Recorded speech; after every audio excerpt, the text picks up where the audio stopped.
It is on like Donkey Kong. High Limit appears to have taken a big step towards setting off a major power struggle in sprint car racing, and we've got the details today. Let's go.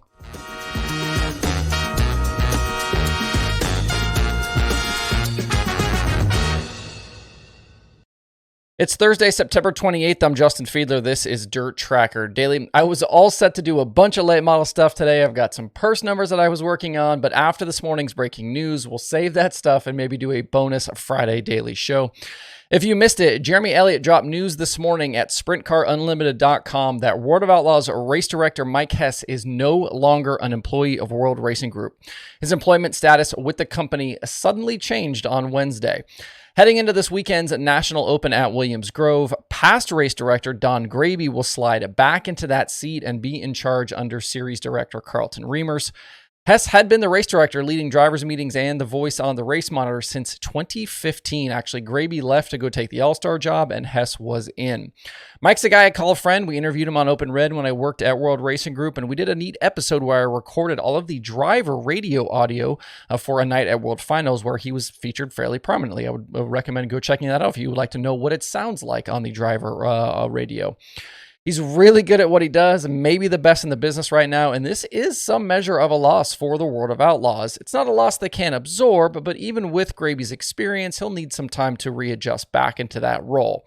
So the question is, why is Hess out? Well, back on Tuesday night at Lernerville, Mike was in the chair calling things for the High Limit series. There are photos of him in the booth floating around, and his voice can be heard on the driver radio in a video posted to Twitter from the other night. I started to get messages about this early yesterday, and it was only a matter of time before it became public knowledge. I'm just speculating here, but you have to think that the Outlaws race director showing up and running things for what is quickly becoming a rival series probably didn't go over well with WRG management. Jeremy's story says that at this moment, Mike Hess is not a full-time employee of the High Limit series, but you have to think that will probably change soon. Officiating is something High Limit has needed to shore up all season, and this gives Mike 3 opportunities to put things in place of what could very likely be a much larger role for 2024. He called Lernerville and Bridgeport and Lincoln Park, he called Lernerville and Bridgeport and Lincoln Park are still to come this season. If I was a betting man, I'd say that Hess will be at those races in a High Limit shirt. Pulling back a bit to see the larger picture, if you were going to start a big-time national sprint car series at this moment, you'd want a guy like Mike Hess in charge. He was a successful racer in his own right. I believe he still holds the Eldora Speedway track record in a midget. He's been in this spot as race director for a long time. All the drivers know him. He has respect. Just this morning, you saw Lance DeWeese tweeting about how good of a race director he is. He would bring immediate credibility to High Limit, and I would go out on a limb and say that Brad Sweet has probably been using his time on the road this season to make this deal happen. I also think this appears to be a pretty clear indication that High Limit is set to ramp up well beyond a 12-race midweek series for 2024. To this point, they've used a cobbled together group of officials at each event, including some from USAC, and grabbing a guy like Hess starts to solve some of those infrastructure problems I talked about on yesterday's show. We talked yesterday about whether or not the All-Stars make sense for the High Limit series to acquire, and that's still on the table. So in the past year, we've seen the High Limit group snag the Outlaws PR guy in Brian Walker, and we're potentially heading towards a hire of their race director as well. Publicly, Brad Sweet has been non-committal very recently here about what is to come for High Limit next year, what their schedule could look like, races, all of that. But I don't see why you bring in a guy like Hess for a part-time series. Hess showing up at Lernerville for High Limit was obviously not going to go unnoticed, and this just might be the first public aggression in what is to become a serious tug-of-war over the future of sprint car racing in this country. Brad Sweet, Kyle Larson, FloRacing on one side, and the World of Outlaws owned by World Racing Group with Dirt Vision on the other. Throw down those lawn chairs, get the popcorn hot, get the drinks iced down. We are all about to be in for a showdown. A couple of other things for you today. Bobby Pierce went back-to-back last night with the FloRacing Series late models. He won a few weeks ago at Fairbury and then backed it up last night at Tyler County. He led all 50 laps, topped championship rival Hudson O'Neal and Tim McCready. It was a pretty wild night from start to finish. The first heat race had a mess between Ricky Thornton Jr. and Tim McCready, with them tangling early on while battling for the lead. And then their Longhorn on Longhorn crime continued even after the caution into the next restart. We also had some fireworks between Logan Robertson and Dalton Wilson in Heat 3, and then we had Shane Hitt barrel rolling his late model during the feature. Plenty of bent metal and bent tempers by the time the night was over.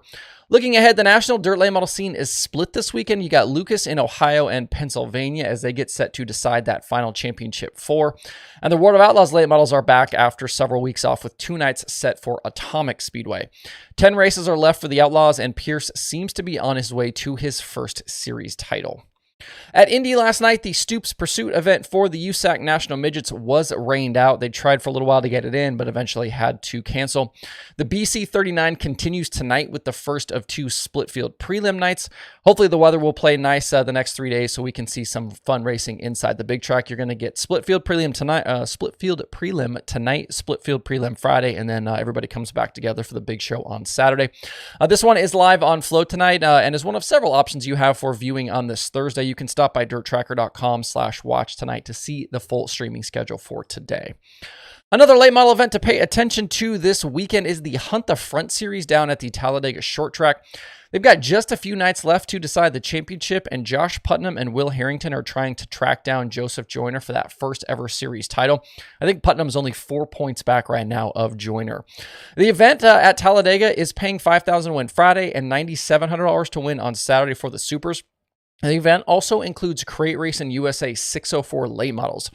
And if you aren't aware, this is happening in conjunction with the NASCAR Cup Series weekend at the Big Track at Talladega. The Big Track at Talladega and the Talladega Short Track right across the highway from each other. You could literally walk from one to the other. And it sounds like there may be a NASCAR driver or two who crosses the street to trade that pavement for a dirt late model.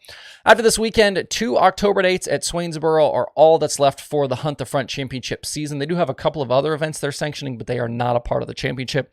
You can find more series details for Hunt the Front at htfseries.com. All right, that's it for the show today. There's a very good chance I'll throw in a bonus Friday episode with all of the stuff I was working on this morning, so stay tuned for that tomorrow.